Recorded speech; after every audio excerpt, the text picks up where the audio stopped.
Maravilha. Vou compartilhar aqui a apresentação.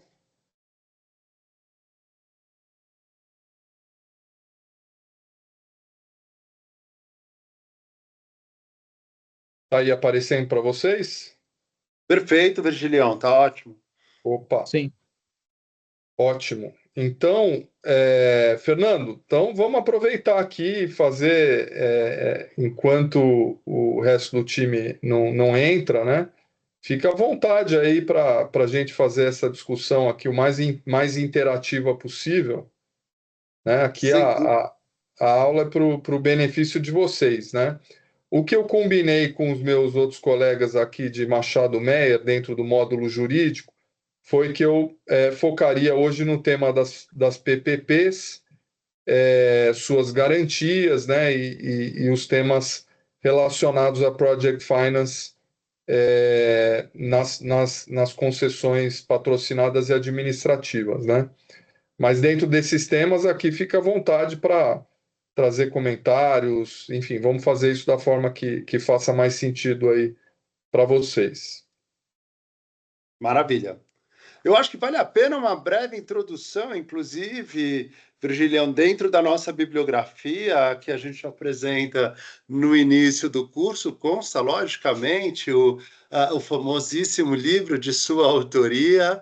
Então, é para nós um orgulho enorme abrilhantar o curso de Project Finance com a sua presença. O seu livro, inclusive, foi recomendado por outros professores aqui presentes, então, genial poder contar com essa parceria, essa presença sua, que abrilhanta de maneira inegável o nosso curso de Project Finance. E vamos às matérias.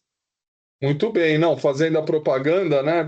Acho que é do meu livro aqui de Project Finance, mas obrigado pela recomendação, mas por culpa minha, eu estou devendo, né, uma nova edição do livro já há algum tempo e ele está atualmente esgotado, né, já há alguns anos esgotado, mas o que eu combinei, e ele foi editado originalmente pela Saraiva em 2007, né? E agora eu estou republicando o livro pela Quartier Latam. Não deu tempo aqui para o nosso curso, mas provavelmente em janeiro, fevereiro, a gente deve ter a republicação dele. Aí o ótimo é inimigo do bom, né? Então eu combinei com a Quartier Latam republicar a obra no seu texto original, lá de 2007, e daí combinei que daqui a alguns 2 anos eu me desencumbo aí de fazer uma segunda edição, aí mais atualizada, ampliada e etc. Mas para não demorar mais, já vamos fazer uma republicação agora em janeiro, em fevereiro, pela Quartier Latam, não mais pela Saraiva. E aqui também depois eu vou mostrar para vocês um outro livro aqui dentro do tema, da temática, né, de Project Finance PPPs, que é o meu livro sobre as garantias do setor público nas parcerias público-privadas. Esse não está esgotado, pode ser encontrado aí nas livrarias. Mas muito bem, eu vou começar aqui com uma contextualização e entrando um pouco também naquela seara que é um pouco jurídica, um pouco econômica. Então, Fernando, você fique à vontade aí para intervir, né? Mas para fazer uma recapitulação, né? A gente falando de financiamento de projeto, e antes da gente se aprofundar aqui nas parcerias público-privadas, eu achei interessante fazer uma breve recapitulação de onde tudo isso começa, né? Nós estamos aqui falando no ambiente natural do Project Finance, que são os projetos de infraestrutura em lato sensu, energia, não somente também, porque nós temos projetos industriais que também podem ser beneficiados pelo Project Finance, e como todo projeto, e sobretudo nesses setores de infraestrutura e energia, que são setores de capital intensivo, o que significa que eles requerem grandes volumes de capital para serem viabilizados. E como é que esse capital pode ser levantado, né? Então, nesse slide inicial, a título de recapitulação, né, nós podemos pensar sob a ótica da captação de recursos via equity, ou seja, via capital, e a captação via dívida, via debt, né? E começando aqui pelo levantamento via capital, via equity, nós podemos pensar aqui em negociações privadas. Então, é muito comum no setor de infraestrutura, um certo desenvolvedor, patrocinador, ele desenvolve o início do projeto. Quando ele precisa de um volume maior de capital, ele vai buscar parceiros. E aí ele pode vender uma posição ou trazer um parceiro que vai assumir uma posição controladora, uma posição minoritária, ele pode trazer mais de um parceiro, e essas são negociações privadas. Ele pode buscar, inclusive, agentes que são especializados nesse tipo de papel, né? Investidores chamados investidores financeiros, como os private equity, que são especializados em investir em projetos nessa fase inicial de desenvolvimento, projetos que ainda não, muitas vezes, sequer iniciaram uma geração de receitas, muito menos estão estáveis, consolidados, etc. Então, esse é um perfil de investidor, né, os private equity, que gostam justamente de investir em projetos nessa fase inicial para poder acompanhar, apoiar o projeto no seu desenvolvimento, no seu financiamento depois da dívida, no início da sua operação, para depois, dentro de um horizonte normalmente de 5 anos, às vezes um pouco mais, revender a sua posição para outros investidores de mais longo prazo, geralmente investidores chamados estratégicos. Então, essa negociação privada, esse M&A, é uma forma de levantar recursos para esses projetos de infraestrutura e energia. Podemos pensar também em captar recursos de equity no mercado de capitais, aí pelo chamado, pelas ofertas públicas de ações, né, o chamado IPO, Initial Public Offering, aí, em geral, para empresas com uma maior envergadura ou maior potencial, que possam captar um volume maior de recursos no mercado de capitais para aplicação no seu projeto. É importante dizer que aqui a gente está falando, sobretudo, desses projetos em desenvolvimento, né, que é o ambiente natural do Project Finance, ou seja, os chamados projetos Greenfield, em oposição a projetos que já estejam operando, ou Brownfield, né? Não é muito comum o IPO para esse tipo de projetos. Greenfield, mercado de capitais, tem um pouco de aversão a esse risco do projeto ainda nessa fase de desenvolvimento. Mas para alguns projetos com bons estudos, com uma boa estrutura contratual, como a gente vai ver aqui, com boas perspectivas, com um potencial relevante, vez ou outra nós temos projetos que também logram acessar capital dessa forma, via oferta pública de ações. E podemos pensar também em estruturas mais sofisticadas, por exemplo, a estrutura do mezanino, que é um híbrido de capital com dívida, né? Uma operação que tem elementos pouco de capital e de dívida. Por exemplo, uma empresa de projeto que vai constituir uma holding, e essa holding vai tomar um financiamento para suprir justamente o capital equity que essa holding deve aportar na sociedade do projeto. Depois nós vamos entrar em maiores detalhes, mas eu vejo que outros participantes aqui vão entrando. Boa noite aqui a todos, né? Então, partindo agora para uma outra alternativa de captação de recursos para esses projetos, aí vamos falar mais especificamente no financiamento via dívida, e vamos nos aproximando aqui mais do cerne, do coração aqui da nossa discussão. Nós podemos ter um financiamento corporativo, corporate finance, que vocês certamente já discutiram, e é importante entender o que é o corporate finance para entender melhor no que ele difere do project finance, né? E o corporate finance é aquele financiamento tomado por empresas já consolidadas, já com um balanço robusto, já com uma geração de receitas, já com, por exemplo, com uma classificação de risco de crédito, né? Empresas que já podem ter uma classificação, uma aprovação de crédito junto ao mercado financeiro. Essas empresas, então, vão tomar o financiamento para suas atividades e muitas vezes vão constituir sociedades de propósito específico e empregar esse recurso que elas tomaram via corporate finance,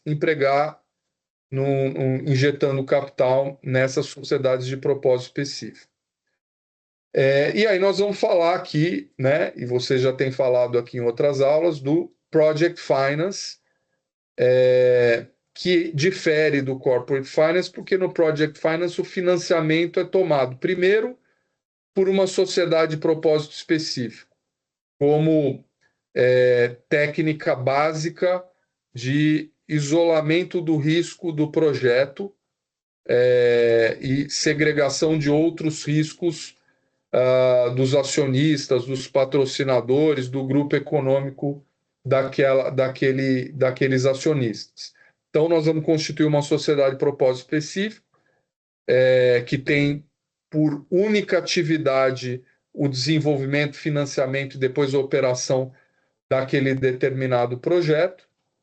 E essa sociedade de propósito específico é quem vai ao mercado financeiro tomar o financiamento de dívida, oferecendo em garantia apenas ou preponderantemente as receitas futuras do próprio projeto, assim como os ativos vinculados àquele projeto. Ou seja, o projeto tem que se garantir com as suas próprias forças.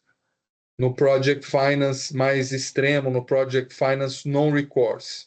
E, eventualmente, complementado por garantias dos acionistas ou outros patrocinadores na figura do Project Finance Limited Recourse, né? E aí a diferença do Project Finance para o Corporate Finance fica evidente e brutal, porque no Project Finance a estrutura contratual ela vai ter que assegurar a mitigação dos riscos do projeto, de tal forma que o financiador possa se sentir confortável em financiar uma sociedade de propósito específico, sem balanço ainda robusto, sem histórico de receitas, ainda sem ter iniciado propriamente as suas operações, mas ainda assim ele pode alcançar esse nível de conforto de que aquela estrutura de contratos, nós vamos ver isso mais em detalhes aqui, mas aquela estrutura de contratos mitiga o risco de tal forma a tornar talvez aquele financiamento tão interessante, palatável, como o corporate finance tradicional. E aí, dentro do project finance, nós podemos ter uma variação de estruturas. O project finance mais tradicional no mercado financeiro, project finance viabilizado por meio de contratos bancários, por exemplo, né?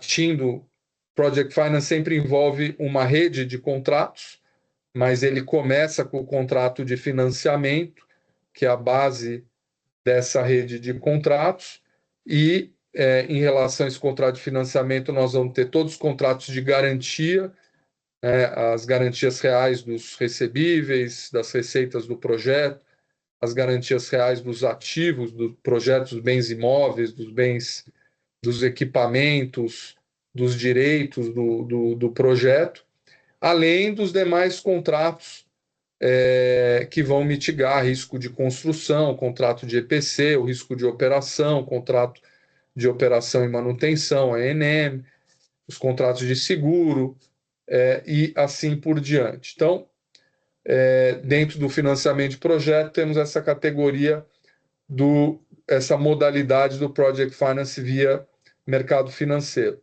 E temos, né, com uma modalidade que vem ganhando cada vez mais espaço, mais importância no Brasil, e já praticada há muito tempo em outros países, que é o financiamento de projetos via mercado de capitais. E aí nós temos o exemplo no Brasil das debêntures incentivadas ou de infraestrutura, que são valores mobiliários voltados para a captação de dívida, e as debêntures incentivadas de infraestrutura são instrumentos direcionados ao mercado, aos setores de infraestrutura e energia, para que elas possam gozar e fruir dos seus incentivos fiscais, né, dos incentivos fiscais que a legislação oferece. Essas debêntures têm que empregar os recursos captados em novos projetos, em setores considerados prioritários pelo poder público, pela legislação aplicável, e, invariavelmente, são setores ligados à infraestrutura e à energia. Mas podemos ter Project Finance empregando outros valores mobiliários também para acessar o mercado de capitais, como, por exemplo, CRIs, CRAs, CCBs e outros valores mobiliários praticados aqui no Brasil, ou mesmo em financiamentos de projetos internacionais, cross-borders, onde um projeto, uma sociedade de propósito específico constituída no Brasil, ela vai buscar financiamento fora do Brasil, no mercado de capitais internacional, por exemplo, emitindo os chamados project bonds, né, que são notes, bonds emitidos no exterior, e que a recente legislação brasileira, inclusive, trouxe também incentivos fiscais para essas operações, desde que atendam determinados requisitos, mais especificamente a Lei 14.081, que é a mesma lei que trouxe uma nova modalidade de debênture incentivada, chamadas debêntures de infraestrutura, também veio oferecer benefício fiscal, no caso, isenção do imposto de renda na fonte para pagamento de juros nesses project bonds internacionais cross-border, né? Podemos pensar também em outros instrumentos de dívida próprios do Project Finance, mas, por exemplo, instrumentos que precedem aos contratos de financiamento de longo prazo, por exemplo, os empréstimos pontos, os mini-perms, depois podemos entrar em mais detalhes dessa estrutura, mas aqui para iniciar, né, a nossa aula de hoje, trazendo essa recapitulação aqui, que esses projetos eles vão, via de regra, demandar tanto capital na forma de equity como capital na forma de dívida. Tipicamente, aliás, os desenvolvedores de projeto adorariam poder desenvolver os seus projetos apenas com dívida, 100% de dívida, porque isso significaria um potencial retorno infinito, né? Se você não precisar colocar dinheiro próprio no projeto e tudo que vier de resultado, de rentabilidade, vier sobre um capital de terceiro, o seu retorno, o retorno sobre o seu capital próprio é infinito, né? Se você puder alavancar ao máximo, que não seja 100%, mas que seja 90%, os 10% de capital próprio vão conseguir ter um retorno muito maior do que num projeto que fosse custeado exclusivamente com capital. Isso é uma lógica básica financeira, né? Porque o custo da dívida, como regra, ele é mais barato que o custo do equity, né? Nenhum investidor vai investir em ações, por exemplo, esperando ter o mesmo retorno do que ele poderia alcançar em renda fixa, em dívida, né? O retorno, o custo do capital tem que ter um bônus sobre o custo da dívida. Então, o investidor, se ele conseguisse financiar o seu projeto 99% com dívida, assim ele o faria e alavancaria ao máximo o seu retorno sobre o capital próprio. Mas, obviamente, os financiadores de dívida, eles não aceitam isso, eles exigem que os acionistas, patrocinadores de um projeto, eles tenham um capital mínimo, um equity mínimo nos seus projetos, né, um skin on the game, né, assuma um risco mínimo nesses projetos, via de regra 40%, 30%, excepcionalmente menos para alguns projetos, excepcionalmente os financiadores podem aceitar um capital mínimo de 20% até 10%. Há situações em que isso pode acontecer, mas muito raramente nós veremos algum percentual abaixo disso. O mais típico, realmente, eu diria que está na faixa aí dos 30% de capital mínimo. É isso, por exemplo, que o BNDES tipicamente exige. Para alguns setores muito prioritários, em que haja uma política de governo para incentivá-los, é possível que essa exigência seja reduzida para 20% ou até 10% durante períodos muito específicos, muito delimitados. Então, via de regra, o Project Finance ele vai ser viabilizado, ou seja, o desenvolvimento desses projetos Greenfield vai ser alcançado por meio de uma combinação de equity e debt, né, de capital e dívida, em geral, nessas proporções de 30% de capital, 70% de dívida. O acionista patrocinador vai querer o máximo de dívida possível para alavancar o seu retorno sobre o capital próprio, e o financiador vai querer o mínimo de dívida possível para diminuir o risco dele, mas o mercado em geral trabalha nessas proporções de 30 70. Mas nem somente com capital e dívida tradicional nós podemos viabilizar um projeto Greenfield, né? Existem outras estruturas aqui, pensando em operações mais estruturadas, como é típico do Project Finance, em que, por exemplo, ao invés de dívida, nós podemos ter contratos de leasing. Então, ao invés do banco, por exemplo, emprestar 100 milhões de reais para um projeto, para a sociedade de propósito específico, para ela empregar esse recurso na aquisição de determinados equipamentos necessários ao projeto, o próprio banco, se ele tiver uma carteira de leasing ou uma sociedade de leasing, ela pode ela própria comprar os equipamentos e ela arrendar os equipamentos dentro do leasing financeiro ou operacional para a sociedade do projeto, e cumprindo a função de uma dívida. O leasing tem prós e contras, dependendo da perspectiva.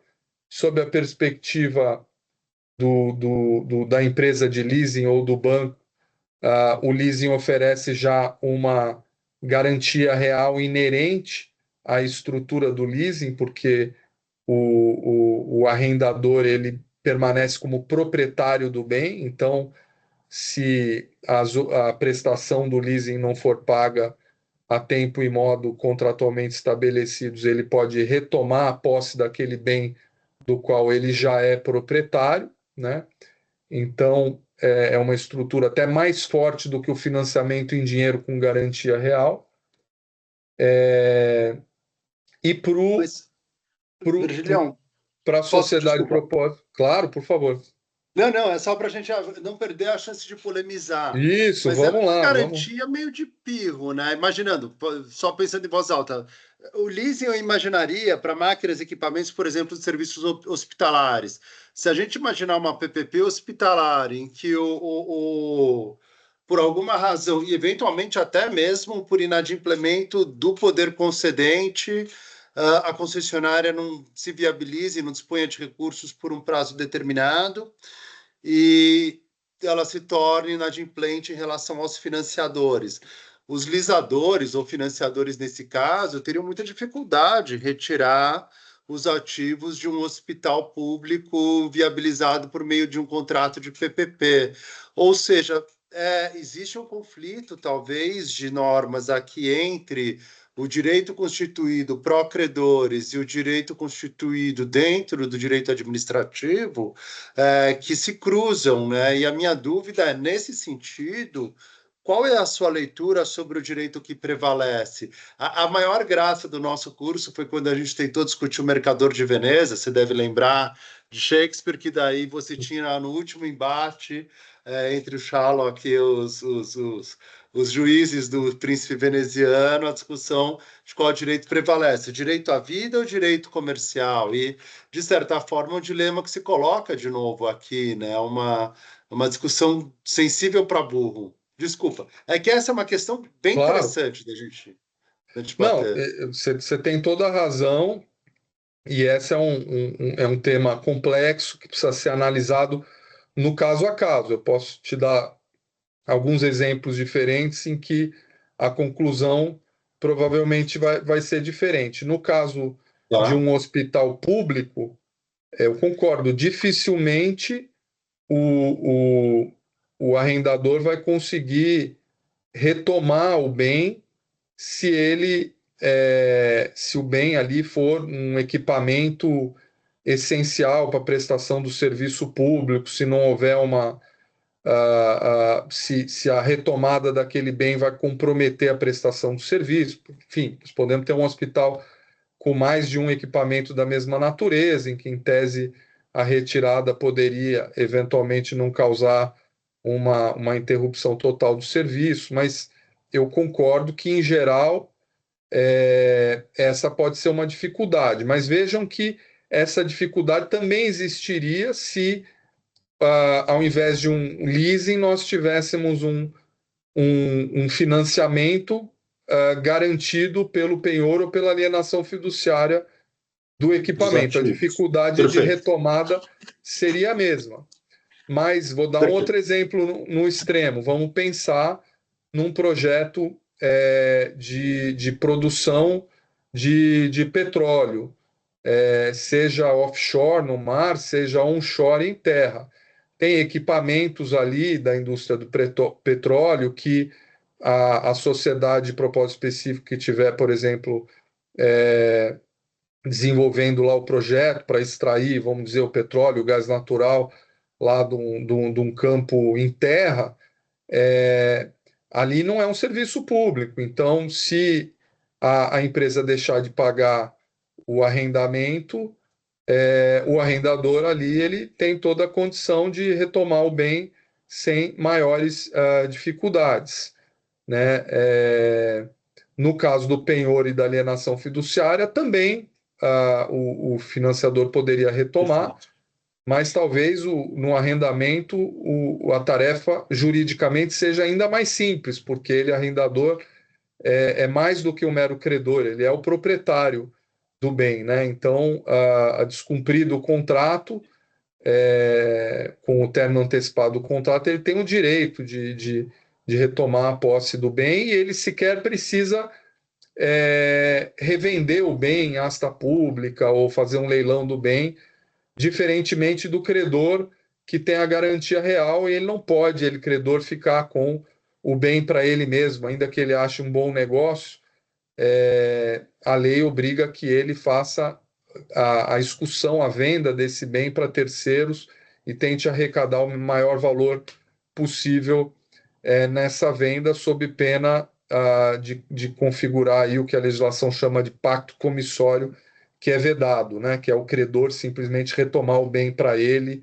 o que era possível na época do Mercador de Veneza, e antes disso, talvez, né, você podia, inclusive, escravizar o devedor inadimplente, né, podia tomar todos os seus bens sem qualquer ressalva, né? A legislação atual, moderna, ela não autoriza isso, ela exige que o credor vá vender esse bem nas melhores condições possíveis e devolva para o devedor aquilo que sobejar o valor da dívida, se for o caso, né? Mas você tem razão, que a retomada do bem nem sempre é simples, né? Eu, por Perfeito. exemplo, tenho uma operação agora em que essa estrutura do arrendamento, do leasing, foi feita com ônibus, né?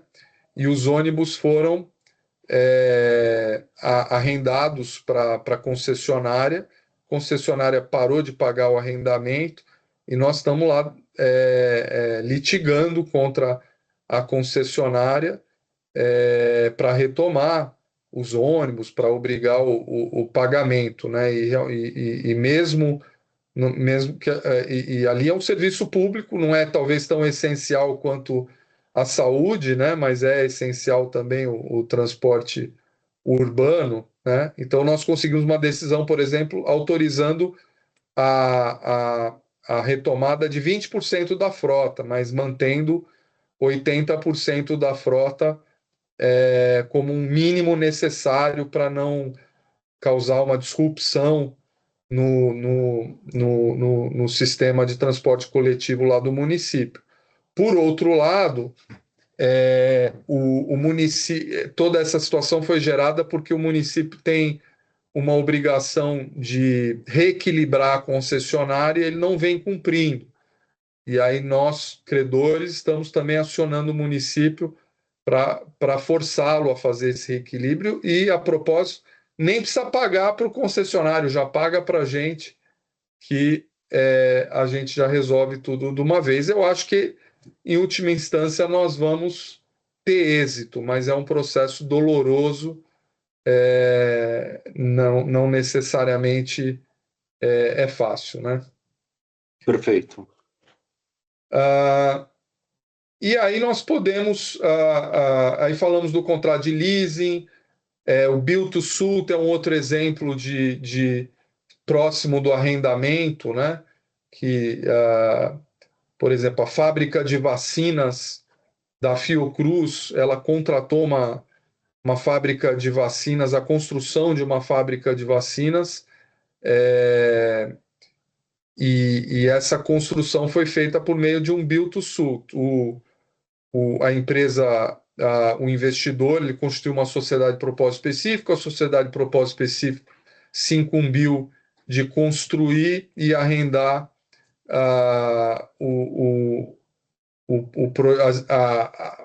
esse centro de vacina, né, essa estrutura para o município, e a sociedade de propósito específico foi buscar o seu Project Finance para financiar essa construção, né?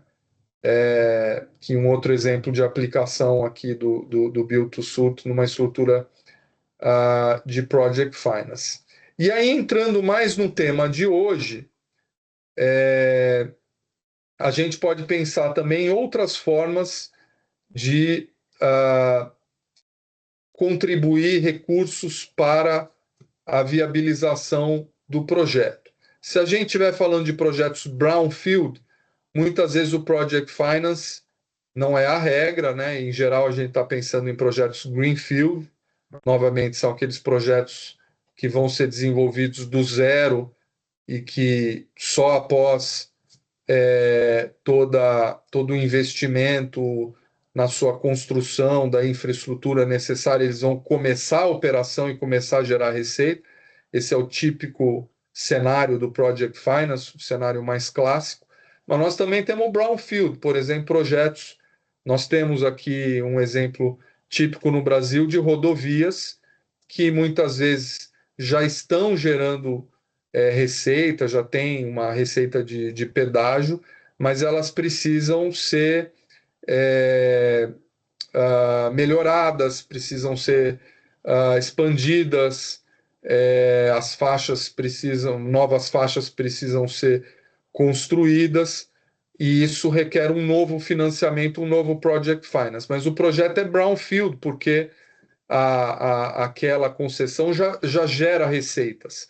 E essas receitas que ela já está gerando, obviamente, podem e vão contribuir também para a equação aí desses investimentos. Aeroportos, né? Os aeroportos foram privatizados, muitos aeroportos foram privatizados no Brasil, e a premissa da privatização é que eles recebessem novos investimentos para sua expansão, para novas pistas, para melhoria dos serviços e tudo mais. Em geral, isso exigiu enormes project finance, mas a verdade é que eram projetos brownfield, eram aeroportos que já produziam receita. Então, desde o D0, essas receitas geradas já poderiam já poderiam também compor aí a equação dos recursos necessários para levar a cabo esses investimentos. Então, aí nós temos uma combinação de um aumento de capital, de uma nova captação de dívida dentro da lógica do Project Finance e receitas recorrentes que o projeto pode gerar desde o início, aí também contribuindo para equação. Aí vamos falar das PPPs, né? E nas PPPs nós temos duas figuras que contribuem para a financiabilidade, do projeto, que contribuem para a lógica do Project Finance. Uma figura mais tradicional que surgiu na origem da própria parceria público-privada, da Lei 11.079, em 2004, que é a figura da contraprestação pública. Então, seja na PPP, na concessão patrocinada, seja na administrativa, a premissa da PPP é que o poder público contribua para as receitas do projeto. É verdade que há exceções, o poder público pode só garantir, não necessariamente ele vai pagar, mas, como regra, o poder público contribui para a receita do projeto. Na concessão patrocinada, ele contribui com a chamada contraprestação pública, em complemento com receitas tarifárias. Então, na PPP patrocinada, por exemplo, uma rodovia, a rodovia vai gerar a sua receita tarifária, sua receita de pedágio, e vai complementar isso com a contraprestação pública, de tal forma que ela seja economicamente viável, né? Que de outra forma ela não seria, dependendo da situação da rodovia, apenas com as receitas tarifárias. Por outro lado, na concessão administrativa, via de regra, o poder público vai contribuir com 100% da receita do projeto, é o caso típico do hospital público, que não tem nenhuma outra receita senão a própria contraprestação pública do poder público. Presídio, 100%, não é 100%, é 99%, porque a sociedade de propósito específico encarregada da construção da operação do presídio pode até encontrar formas legais e criativas de gerar receita, por exemplo, fomentando certas atividades ressocializantes do preso, mas que possam gerar alguma receita de vendas. Claro que uma parte disso tem que reverter para o próprio preso, para a sua família, mas a outra parte pode compor alguma receita, mas isso vai ser marginal, simbólico. Praticamente 100% da receita vai advir dessa contraprestação pública. Mas, além da contraprestação pública, a PPP também pode contemplar, como vocês sabem, o chamado aporte de recursos, que é uma forma do poder público, antes mesmo de pagar a contraprestação pública, ou em paralelo a ela, o poder público compartilhar o custo dos investimentos em obras e bens reversíveis, né? Então, tipicamente, o aporte de recursos não é obrigatório, mas quando ele é previsto nos contratos de PPP, em geral, se estabelece que à medida que a concessionária, a sociedade de propósito específico, vai concluindo etapas da obra, ela faz jus a um ressarcimento de um determinado percentual, 50%, 60%, 70%, do valor incorrido naquela etapa de obra, dentro de certos parâmetros limites, como uma forma de reduzir o esforço de capital daquela sociedade de propósito específico, portanto, reduzir a necessidade dessa sociedade buscar financiamento na forma de capital e dívida, né? Porque na medida que esse reembolso seja, esse aporte de recursos seja contemplado no contrato, a necessidade de capital ou dívida de longo prazo se reduz, né? Bem, e por que o poder público vai fazer esse aporte de recursos se a sociedade de propósito específico, se a concessionária poderia tomar esse recurso no mercado financeiro ou de capitais, através de capital e dívida, como é a regra típica do Project Finance? Porque há situações e situações. Existem projetos que são tão desafiadores que, se não houver essa contribuição do poder público na forma do aporte de recursos, o projeto muitas vezes pode não conseguir financiamento. O risco pode ser tão grande que a financiabilidade do projeto fica comprometida. Vamos dar um exemplo. Projeto da linha 6 do metrô aqui de São Paulo. À época, salvo engano, era a maior PPP do Brasil, porque previa um investimento, salvo engano, Fernando pode me corrigir aqui, mas algo como 12 bilhões de reais. A verdade é que o mercado financeiro de capitais não estava preparado para dar um financiamento de longo prazo de 70% de 12 bilhões para a empresa do projeto. Simplesmente não ia rolar, o mercado brasileiro não estava maduro para isso, né? Então, uma forma de viabilizar esse projeto foi o poder público falou, não, mas desses 12 bilhões, X bilhões, o governo, vou contribuir na medida que o concessionário vá concluindo as etapas de implantação do metrô. Veja que, ainda assim, a concessionária, para fazer jus ao aporte de recursos, ela tem que concluir a obra. Então, ela tem que ter um capital ali, mas é um capital de curto prazo, né? O capital necessário para cumprir aquela etapa e fazer jus ao recebimento daquela parcela do aporte de recurso, né?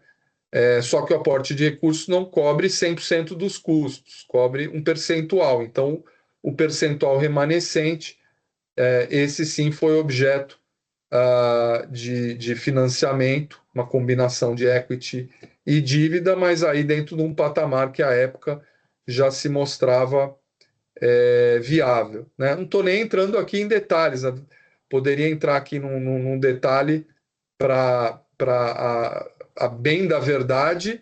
Na origem, esse projeto enfrentou outros problemas, né? Porque era um projeto capitaneado à época pela Odebrecht, UTC e Queiroz Galvão, salvo engano, e que foram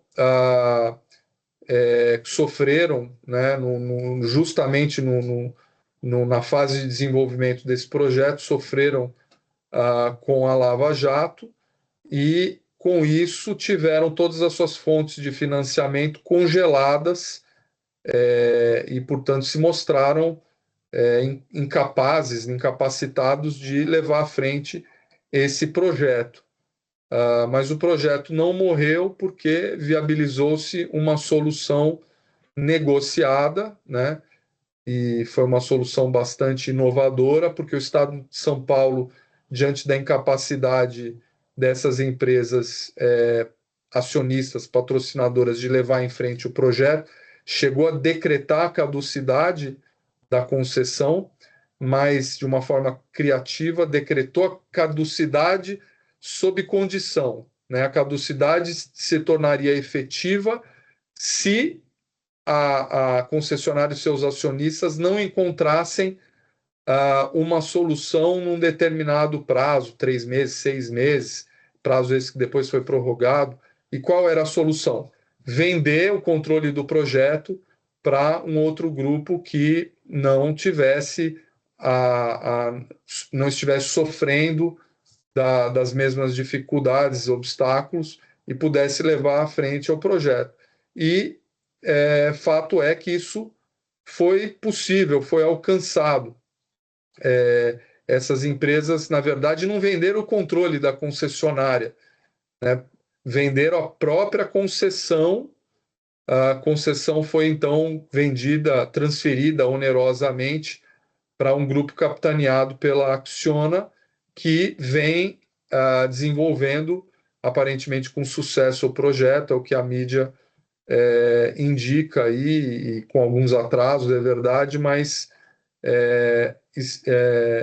com a expectativa de que o projeto seja concluído a tempo e modo, com financiamento, com project finance e tudo mais. Mas só para dar um exemplo do aporte de recursos. Agora, um outro exemplo que o professor Fernando Fleury conhece bem é o exemplo do trem intercidades, né, que foi recentemente licitado, e também um projeto de quantos? 13 bilhões, alguma coisa assim também, enorme. E mais uma vez, nesse caso, também o Estado de São Paulo contemplou no contrato um aporte de recursos bastante significativo, expressivo, para que o esforço depois de financiamento do projeto fosse viável, né? Houvesse condições de captar recursos para um projeto com essa envergadura. Então, esse é um exemplo, né? Projetos metroviários aí são exemplos, ferroviários também, exemplos de projetos de capital muito intensivo, em que o aporte de recursos é uma solução interessante para torná-los financiáveis dentro das condições de mercado, né? Posso continuar, pessoal? De novo, para quem entrou aqui um pouco mais tarde, fiquem à vontade aqui, nós estamos num petit comitê, a aula aqui é para vocês, então, por favor, comentários, críticas, questões, a gente É, não precisam esperar até o final. eu acho, Virgilião, tem alguns temas, aproveitando até o final do curso, para a gente realmente pegar os mais complexos de todos. Quando a gente fala em Project Finance, a gente fala em criação de estruturas de garantias ou a capacidade do projeto prever alguma forma de segurança aos credores em relação à geração de recursos, e muitas vezes essa característica quase psicológica na leitura do credor, ele está fazendo uma análise de riscos e tentando pontuar o risco elevado, médio ou baixo, sem uma base quantitativa muito consolidada, ele está dando uma percepção que, obviamente, tem uma característica psicológica bastante desafiadora. Mas a gente olha as concessões que você citou, como, por exemplo, aeroportos, metade da geração de caixa que seria gerada, seria necessária para você saldar a dívida, vem das receitas acessórias. E, evidentemente, uma coisa é você fazer projeção de tráfego de embarques em empresas de transporte aéreo por uma malha logística, uma malha aérea nacional, internacional, que teoricamente tem alguma previsão. Quando você depende das receitas acessórias, você muda completamente a configuração da formação de resultados, e, evidentemente, isso impacta sobremaneira a forma como você constrói os mecanismos. E eu acho que talvez ainda mais desafiador, pensando exatamente nessa possibilidade de você compor. Perdoem o back vocal, aqui é aulas em casa, não tem muito jeito. Mas você ter as concessões PPPs administrativas dos terminais urbanos de São Paulo, metade das receitas eram provenientes de contraprestações pecuniárias e metade não eram nem receitas acessórias, eram projetos associados vinculados ao direito de laje. E se torna extremamente desafiador, né, para o financiador enxergar qual é o nível de segurança que você consegue passar para ele sobre o direito de laje, de construção de empreendimentos imobiliários e, se eu não me engano, nem residenciais, eram comerciais na sua maioria, sobre terminais urbanos, inclusive com valores expressivos. Então, de certa forma, são novas realidades que vão tendo que impor novos costumes e novos aceites quase de desafios para os financiadores desses enormes empreendimentos, dependendo do que a gente estiver falando, né? Não, você tem toda a razão, né? E uma coisa é a teoria, mas na prática, cada projeto vai ter que ser estudado nas suas peculiaridades, né? A composição e as perspectivas das suas receitas, e não, raramente, o financiador não vai aceitar determinados riscos, né? Então, no seu exemplo, é muito provável que um financiador diga: olha, será que esse direito de laje existe mesmo? Vai vingar? Está sujeito ainda a tantas incertezas? Ah, tem uma tese bonita aqui, mas será que quanto tempo vai demorar para passar isso na prefeitura, para obter todas as licenças, para isso? Então, muitas vezes o financiador vai dizer: olha, para começo de conversa, né? Alguns financiadores são avessos. O mercado de capitais brasileiro, o mercado de debêntures, por exemplo, ele está se expandindo, está superaquecido, bateu recordes esse ano de 2024, né? Nunca teve um volume tão grande. Mas o investidor de debêntures de infraestrutura, em geral, gosta de projetos menos desafiadores, né? Projeto de geração de energia renovável, de transmissão, né, de vez em quando uma rodovia, mas uma coisa mais fora da caixa já não é muito o métier das debêntures, né? Mas aí nós temos os financiadores, os bancos mais sofisticados, eventualmente podem entender melhor essa equação, né? Mas ainda assim, muitas vezes, se eles não tiverem confiança na capacidade de geração de receita do projeto, eles vão exigir uma garantia, uma fiança bancária ou uma garantia corporativa robusta até o project completion, né? E aí vão definir o project completion. Para essas garantias serem liberadas e aí nós convertermos isso num project finance non-recourse, ou seja, que dali para frente, durante a operação dele, ele se garanta exclusivamente pelas receitas do próprio projeto. Eu quero ver não só concluir aqui a obra principal, os projetos acessórios, quero ver as licenças todas obtidas e, mais do que isso, quero ver durante 12 meses uma geração de receita nesses projetos acessórios que me dê a segurança de que realmente aquelas receitas previstas se materializaram e tem a perspectiva de continuidade no longo prazo, né? O chamado project completion, né?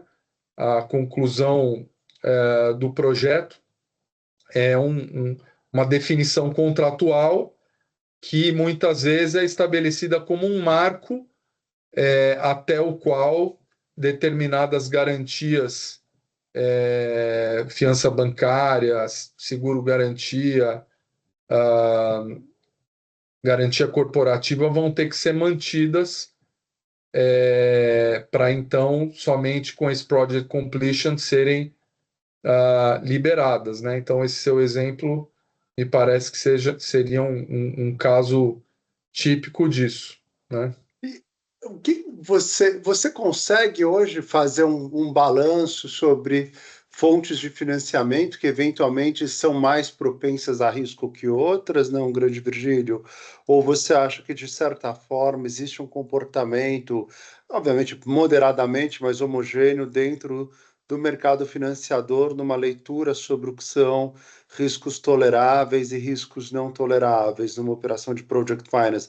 Diria, um emissor de debêntures, ele vai se comportar de maneira parecida com a Caixa, com o BNDES, ou alguém tem um maior apetite ao risco? Qual é a sua leitura sobre as várias Certamente, formas? certamente existem diferenças, e essas diferenças têm que ser apuradas no caso a caso, momento a momento, porque isso pode variar. Mas alguns exemplos. É, Algumas vezes já eu tive operações que, depois de muito debater do desenvolvedor do projeto, depois ele tentar muito com o BNDES, com outros bancos de desenvolvimento, com mesmo com estudar operações de mercado de capitais no Brasil, etc., chegou à conclusão de que não seria possível viabilizar o projeto, mesmo um projeto bem estruturado, com estudos sólidos, com baixo risco de demanda, etc., ainda assim, muitas vezes, não encontram a receptividade para um project finance non-recourse ou com limited recourse muito, muito light, né? Limitado, com poucas garantias. E muitas vezes eles preferem pagar um pouco mais caro ou não necessariamente mais caro, mas enfrentar um financiamento muito mais demorado e, por exemplo, às vezes, tipicamente as multilaterais são mais sofisticadas e muitas vezes aceitam fazer financiamento com uma estrutura de garantia muito mais light ou sem garantias bancárias, sem garantia corporativa, né, BID, FC, justamente por toda a experiência que eles têm, sofisticação, muitas vezes eles aceitam uma estrutura com menos garantia. Às vezes, bancos comerciais internacionais aceitam isso. Então, podem ter situações em que isso acaba sendo determinante para a escolha do financiamento.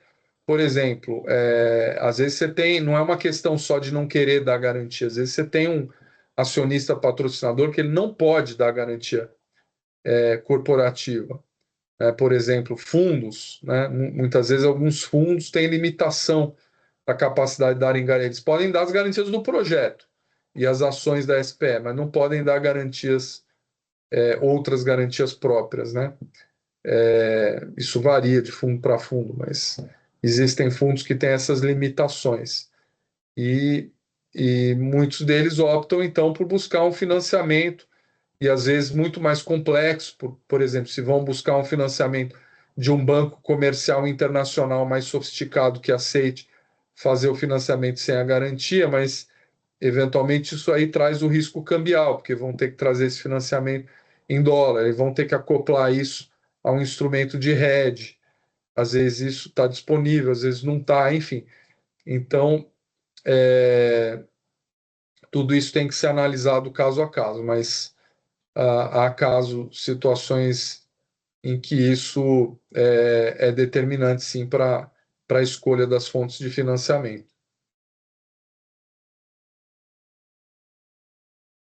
Pessoal, agora, Perfeito. dando continuidade aqui, essa foi mais uma recapitulação aqui das fontes de recursos aqui que contribuem para a equação do Project Finance, né? Quando a gente fala Project Finance, obviamente que o financiamento de dívida é a condição sine qua non, é a essência do Project Finance, mas não não esgota, né, a estrutura global do Project Finance. Ela vai exigir uma parte de equity, muitas vezes vai fazer uso dessas outras receitas aqui, aporte de recursos, receitas que o projeto já possa estar gerando na situação dos projetos Brownfield e assim por diante. Agora, entrando no tema mais específico das PPPs, e vou fazer aqui um nivelamento básico muito rápido aqui, para alguns de vocês essas informações talvez já sejam muito óbvias, né? Mas quando a gente fala de PPP, a gente fala de concessões patrocinadas ou administrativas que têm pelo menos 3 características distintivas em relação às outras modalidades de contratação administrativa, particularmente as concessões comuns e as obras públicas, né?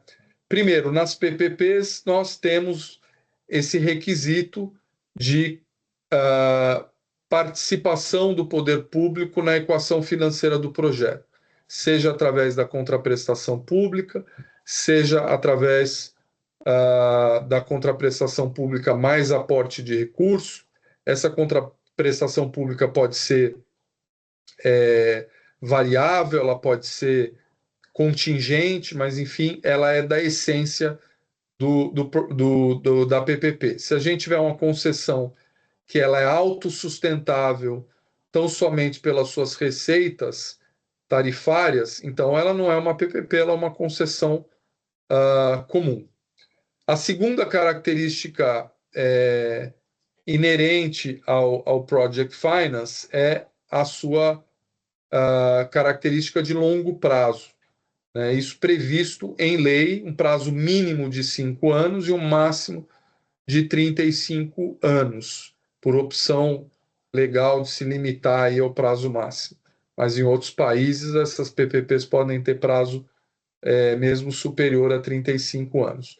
O prazo mínimo é raramente adotado, né? Se a gente pegar o conjunto, o histórico de PPP celebrado no Brasil, eu diria que a média aí está entre 20 e 30 anos, né? Raramente nós temos uma PPP aí de 8 anos, 10 anos. A regra é 20 para cima, né? Porque se a gente estivesse falando de contratos de curto prazo, não estaríamos falando de uma PPP, poderíamos estar falando de um outro contrato administrativo qualquer, mas não de uma parceria público-privada. E, finalmente, uma outra característica que é típica das parcerias público-privadas é uma vinculação da remuneração da contraprestação pública ao desempenho do concessionário. Embora essa não seja uma característica legalmente obrigatória, ela é recomendada pela lei e pelas boas práticas de PPP, mas ela não é obrigatória. Mas se a gente for ver, a grande maioria das PPPs tem lá os índices de desempenho, prevê a mensuração dos índices de desempenho, dos KPIs da sociedade de propósito específico concessionária, e isso vai ter algum reflexo no valor da contraprestação pública paga periodicamente à concessionária. Aqui um desenho de uma PPP, um desenho gráfico de uma PPP, e aí fica fácil ver a semelhança, né, e a correlação entre uma PPP e o Project Finance, né? Qualquer desenho de uma estrutura de Project Finance seria parecido com isso. Mas aqui numa PPP nós temos uma sociedade de propósito específico, que é a concessionária, aquela sociedade que assinou o contrato de PPP e que assume as obrigações de prestar o serviço, as atividades objeto da parceria. Essa sociedade de propósito específico, ela é detida, tem as suas ações detidas pelos investidores acionistas, tipicamente são as partes que participaram da licitação e, uma vez tendo sucesso na licitação, de acordo com a previsão legal, com o artigo 9º da Lei 11.079, a Lei Geral de PPPs, que, em geral, é replicada também pelas leis estaduais e municipais, esses licitantes vencedores se obrigaram a constituir uma sociedade de propósito específico, na mesma proporção em que eles participaram da licitação. Se eles participaram como consórcio, o mesmo percentual que eles tinham no consórcio, eles devem adotar na sociedade de propósito específico.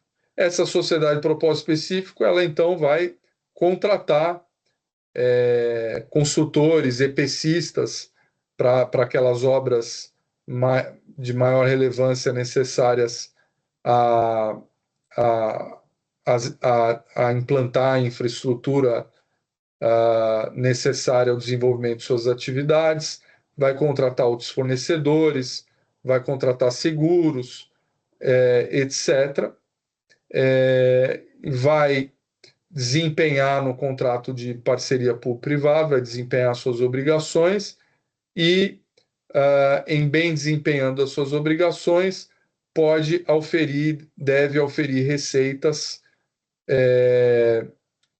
do poder público, a contraprestação pública, e, se ela for uma concessão patrocinada, também receitas tarifárias cobradas dos próprios usuários, e essas receitas vão compor, portanto, a base, os recebíveis, as receitas dessa sociedade de propósito específico, que vão ser dados em garantia para os financiadores do projeto, juntamente com ativos dessa sociedade e outros direitos essenciais. Lembrando aqui, se o contrato de PPP contemplar o aporte de recursos, então o governo também, além da contraprestação pública, ele vai contribuir com esse compartilhamento do custo das obras e bens reversíveis do projeto. Isso vai reduzir o esforço de capital dessa sociedade de propósito específico. Então, olhando para esse desenho, fica claro, né, fica clara a conclusão aqui que a gente ressalta, sublinha aqui nesse texto amarelo, que é uma PPP, ela não precisa, em tese, ela não precisa ser necessariamente um project finance. Eu poderia ter uma PPP financiada exclusivamente com recursos de capital dos seus acionistas, que, por sua vez, eventualmente tenham captado recursos via corporate finance, em teoria, porque na prática é muito raro que isso aconteça. O project finance hoje ele está presente na vasta maioria, na esmagadora maioria dos projetos, sejam concessões comuns, sejam PPPs, sejam outros projetos sujeitos à autorização em setores regulados, como geração de energia e assim por diante. Mas, embora uma PPP não precise ser necessariamente um project finance puro ou limited recourse, é fácil ver que a filosofia, que a lógica do project finance está presente na estrutura aqui da PPP. Vamos ver isso em mais detalhes. Então, exemplos, a lei de PPP, a lei geral de PPPs, ela foi promulgada em 2004, né, a Lei 11.079. No mesmo ano, tivemos a Lei do Estado de São Paulo, a Lei do Estado de Minas, e depois tivemos leis em diversos outros estados e municípios, hoje certamente uma centena ou mais de leis locais de PPPs. Mas todas elas têm que obedecer às regras gerais da lei federal, é por isso que, como regra aqui, a gente faz referência à lei federal que impõe essas normas gerais que devem ser obrigatoriamente observadas pelas leis estaduais ou municipais. E na lógica da PPP trazida pela lei federal, primeiro, a exigência, já citada aqui no artigo 9º, de que toda a PPP seja assinada e tenha como concessionária necessariamente, obrigatoriamente, uma sociedade de propósito específico. Então, o que era uma faculdade e onde as melhores práticas já recomendavam a exigência de uma sociedade de propósito específico nas concessões comuns, nas PPPs isso tornou obrigatório. Então, não é uma mera questão de melhor prática ou de possibilidade, é uma obrigação. E essa exigência surgiu claramente das práticas de Project Finance, que à época, em 2004, já vinham se disseminando e ganhando força no Brasil. Então, a lei de PPPs ela foi sensível a isso e trouxe essa boa prática da PPP, não mais como uma faculdade, mas como uma obrigação. A lei de PPPs prevê e estimula a alocação objetiva de risco, inclusive pela vinculação de receita variável a parâmetros objetivos, também exigindo matriz de riscos e outras alocações objetivas de riscos nos contratos de PPPs. Isso também é um princípio diretamente extraído da lógica do Project Finance. Terceiro exemplo aqui, preocupação permanente da lei de PPPs com a financiabilidade dos projetos e contratos. A gente vai ver em várias instâncias na lei de PPPs a previsão, por exemplo, de que o pagamento da contraprestação pública ou das indenizações pode ser feito diretamente aos agentes financeiros. A essência da PPP, a previsão da contraprestação pública ou do aporte de recursos, como nós já dissemos, é um instrumento de mitigação do risco de receita, do risco de demanda do projeto, e com isso é uma forma de facilitar a financiabilidade do projeto. O aporte de recursos, com mais razão, ao diminuir o esforço de capital de longo prazo, ele facilita o Project Finance daquela parcela residual não coberta pelo aporte de recurso. Um outro exemplo que foi à época uma inovação da lei de PPPs e depois essa inovação foi estendida para as concessões comuns, foi a previsão pela primeira vez numa lei brasileira do que até então era uma prática contratual, mas sem previsão legal, dos chamados stepping rights, que hoje estão previstos não só na lei de PPPs, artigo 5º, parágrafo 2º, mas na própria lei de concessões comuns, na lei 8987, que é o artigo 27A, estipulando o direito dos financiadores de intervir na forma prevista em contrato, no contrato de concessão e depois nos contratos privados firmados pelos financiadores, a possibilidade desse financiador assumir temporariamente o controle da concessionária, ou administração da concessão, com um potencial duplo objetivo, seja regularizar eventuais inadimplementos, trazer a concessão para sua normalidade, regularidade, e aí devolver o controle, a administração da concessão ou da concessionária para os seus controladores originais ou para os seus administradores originais, ou se isso não for mais possível, se o projeto já estiver inviabilizado nas mãos dos controladores originais ou dos seus administradores originais, o step-in pode servir como uma etapa prévia, preparatória para execução das garantias e a transferência da concessão ou do controle da concessão para terceiros, novos investidores que tenham melhor capacidade de levar o projeto à frente, né?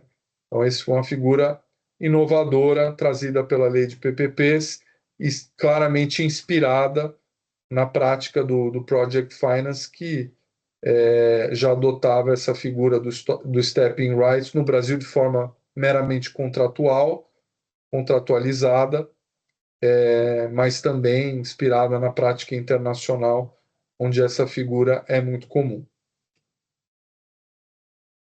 Aqui a redação, alguns trechos, né, do artigo 27A da Lei 8987, com a redação que foi trazida depois aprimorada em 2015, que disciplina essa figura do step-in rights, né, ou da intervenção do financiador na concessão, né? E o artigo 27A ele estabelece: nas condições estabelecidas no contrato de concessão, o poder concedente autorizará a assunção do controle ou da administração temporária da concessionária por seus financiadores e garantidores, com quem não mantenha vínculo societário direto, para promover sua reestruturação financeira e assegurar a continuidade da prestação do serviço. Na hipótese prevista no caput, o poder concedente exigirá dos financiadores e dos garantidores que atendam às exigências de regularidade jurídica e fiscal, podendo alterar ou dispensar os demais requisitos previstos no inciso 1 do parágrafo único do artigo 27. Porque o artigo 27 ele diz que o controle da concessionária pode ser transferido em definitivo, desde que o seja para um terceiro que atenda aos requisitos mínimos de regularidade jurídica e fiscal, mas também apresente capacidade econômica e capacidade, expertise técnica naquela concessão. Isso se aplica para transferência em definitivo.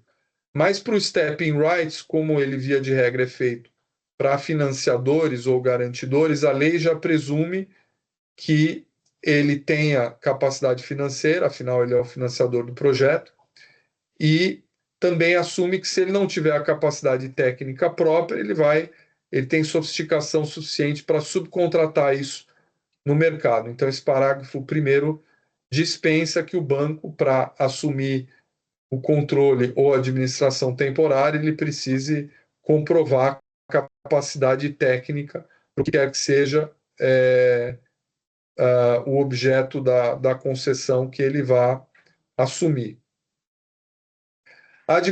Parágrafo 5º. A administração temporária autorizada na forma deste artigo não acarretará responsabilidade aos financiadores e garantidores em relação à tributação, encargo, ônus, sanções, obrigações ou compromissos com terceiros, inclusive com o poder concedente e empregados.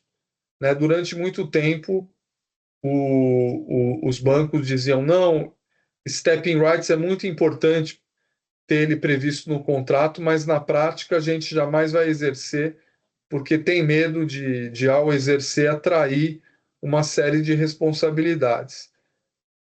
Então, em 2015, a lei veio explicitar e reforçar ainda esse conceito de que o financiador não assume responsabilidade de nenhuma natureza pelo mero exercício do step-in rights.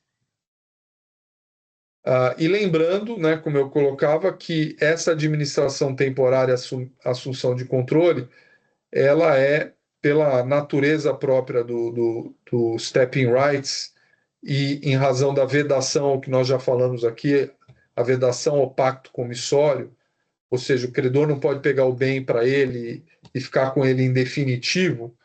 Essa administração temporária ou controle, ele precisa ser temporário.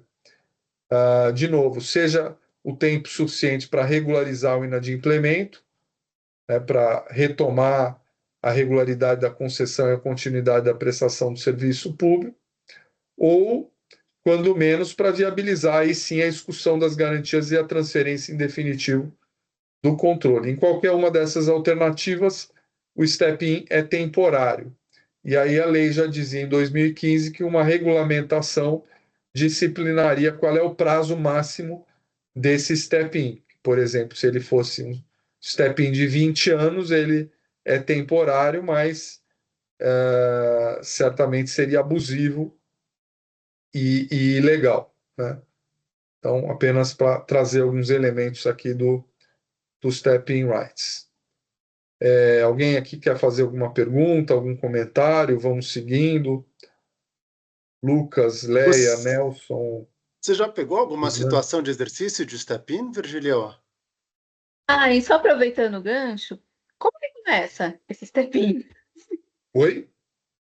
Como que começa? Você já pegou o professor perguntou se você já pegou alguma, mas quem que pede para assumir temporariamente? É o Olha, financiador?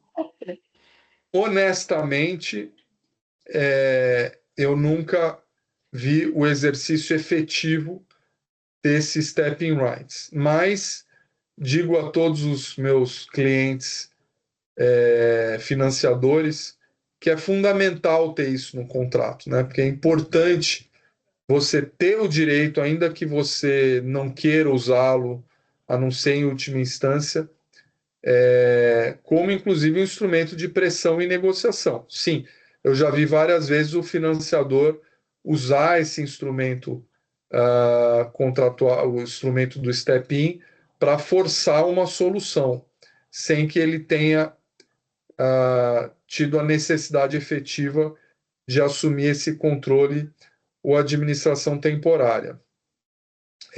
Tive um outro caso que o exercício foi assim pontual para um único propósito, que era a empresa queria pedir uma recuperação judicial, e aí o financiador usou esse instrumento para vetar o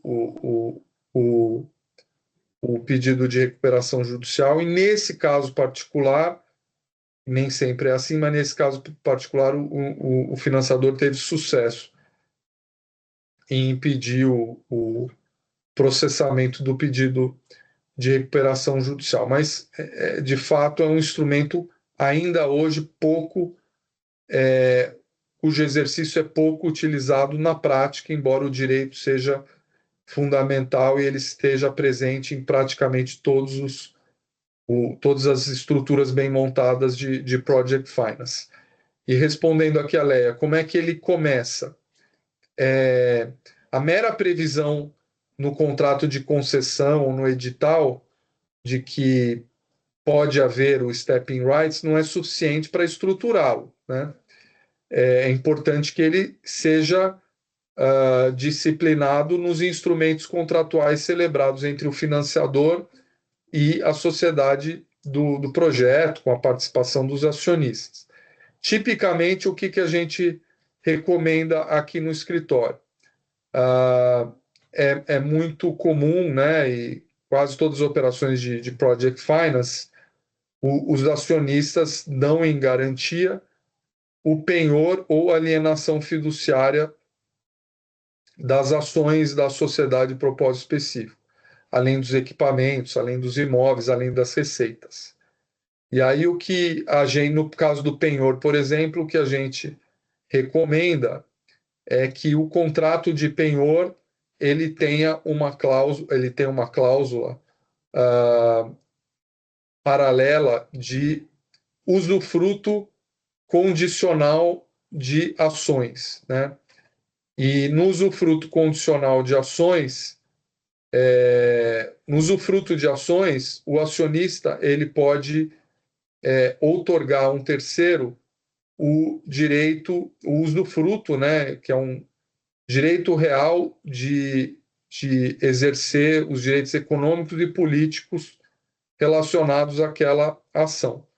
No usufruto, porque ele é condicional, porque no momento em que a gente celebra o contrato, a gente ainda não quer que ele produza efeitos, a gente ainda não quer que o financiador já tenha os direitos políticos sobre as ações, a gente quer que os acionistas originais continuem a controlar o projeto. Mas se houver um inadimplemento do financiamento e outras situações mais graves, o acionista, ou digo, o financiador, ele tem o direito e não a obrigação de, diante do inadimplemento, notificar os acionistas e a empresa, tornando efetivo o usufruto condicional de ações. Mediante a notificação do financiador, ele passa a ter o direito de exercer os direitos políticos sobre aquelas ações, e aí, por exemplo, ele pode convocar uma Assembleia Extraordinária de Acionistas para tomar determinadas deliberações, para até mesmo substituir temporariamente os administradores da concessionária e conseguir efetivamente colocar em prática aquilo que as deliberações que precisem ser aprovadas, né? E uma vez que ele atinge o seu objetivo, ele pode novamente notificar a sociedade e os seus acionistas originais para fazer o step out, né? Que é, ok, já cumpri aqui o meu propósito, estou fazendo cessar os efeitos desse usufruto dos direitos políticos e devolvendo os direitos políticos para os seus acionistas originais, né? Isso pode ser no contrato, poderia ser um contrato próprio apartado para isso. Em geral, a gente faz isso junto com o penhor ou com a alienação fiduciária de ações.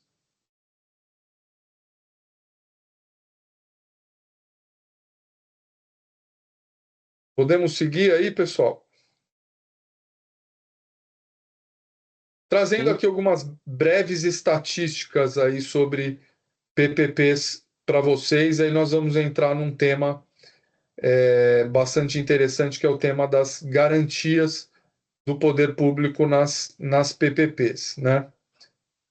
Eu fiz um estudo que foi publicado no meu livro em 2018, que à época contabilizava todas as PPPs celebradas no Brasil. E naquela época nós tínhamos 111 PPPs, 17 patrocinadas, um número muito maior de administrativas e um número mais ou menos equivalente entre PPPs estaduais e municipais. Até hoje só temos uma PPP federal e ainda assim é uma PPP que foi celebrada por um consórcio do Banco do Brasil e Caixa Econômica Federal como contratantes, e jamais pela administração pública direta do governo federal.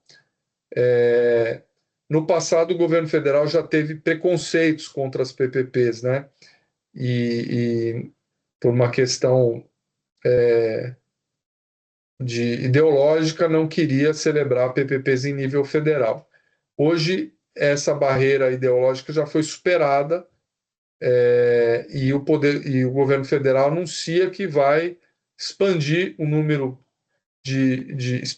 vai realizar PPPs federais, e já existem algumas em estudo, por exemplo, no setor de irrigação, no setor ferroviário. São projetos que estão sendo estudados lá pelo PPI, né, o Programa de Parcerias de Investimentos. Mas a grande maioria das PPPs continua no âmbito estadual e principalmente municipal. Se em 2018, no meu estudo, no meu livro na época, se contabilizavam 111 PPPs, hoje, em 2024, nós temos mais ou menos o dobro disso. E atualmente a vasta maioria das PPPs é municipal, porque houve um grande número, uma disseminação das PPPs de iluminação pública, que são PPPs municipais, também PPPs de resíduos sólidos, também aumentou, teve um aumento grande, né, dessas PPPs, mas a grande vencedora aí realmente foram as PPPs de iluminação pública, e a principal razão disso é que as PPPs de iluminação pública contam com uma estruturação, inclusive e sobretudo da sua garantia, muito facilitada, porque na nossa Constituição Federal tivemos uma alteração, né, nos artigos da Constituição Federal, no capítulo do Sistema Tributário Nacional, para criarmos a COSIP, né, Contribuição Social para o Custeio da Iluminação Pública. Então, é um setor, é um segmento que tem uma receita tributária constitucional própria e exclusiva. Essa COSIP não pode ser utilizada, arrecadada para nenhuma outra finalidade que não para projetos de iluminação pública. Então, os municípios, isso facilita a vida dos municípios que podem usar, né, instituir essa contribuição, arrecadar essa contribuição e oferecer essa receita, esse fluxo de arrecadatório em garantia das PPPs, e é um conforto também para o concessionário que essa receita só possa ser utilizada para projetos de PPP, né? Então, essa é uma das explicações pelas quais os projetos de iluminação pública tiveram tamanha disseminação nos últimos anos. Pessoal, eu preciso aqui de uma pausa de 2 minutinhos para um pit stop aqui, já volto com vocês, tá bom? Ok.